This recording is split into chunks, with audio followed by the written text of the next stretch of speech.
பெற்றோராக மாறுவது வாழ்க்கையின் மகிழ்ச்சியான மற்றும் சவாலான தருணங்களில் ஒன்றாகும். தந்தை என்பது நிறைய பொறுப்புகளுடன் வருகிறது.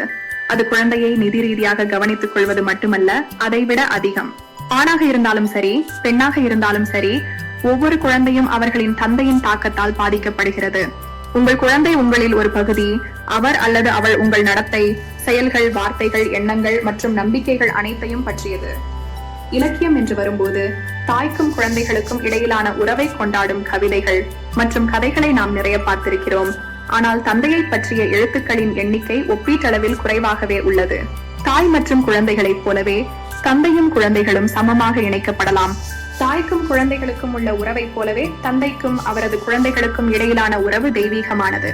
ஒரு தந்தையின் ஈடுபாடு குழந்தையின் ஆரோக்கியத்தில் உடல் ரீதியாகவும் மன ரீதியாகவும் நேர்மறையான தாக்கத்தை ஏற்படுத்தும். தந்தையின் பெற்றோர் பாணி குழந்தையின் மன ஆரோக்கியத்தை பாதிக்கிறது. ஒரு சர்வாதிகார தந்தையால் வளர்க்கப்படும் குழந்தைகள் குறைந்த மதிப்பையும் உணர்ச்சிகளை கையாள்வதில் சிரமத்தையும் கொண்டிருக்கலாம். குழந்தைகள் பெரும்பாலும் தங்கள் தந்தையை பிரதிபலிக்கிறார்கள். தந்தை குழந்தையின் முன் விரும்பத்தக்க நடத்தையை வெளிப்படுத்துவது முக்கியம். இதனால் குழந்தை ஆரோக்கியமான சமாளிக்கும் வழிமுறைகளை கற்றுக்கொள்கிறது. குடும்பத்தில் ஆரோக்கியமான சூழல் நிலவுவதற்கு தந்தைக்கு நல்ல மன ஆரோக்கியம் இருக்க வேண்டும்.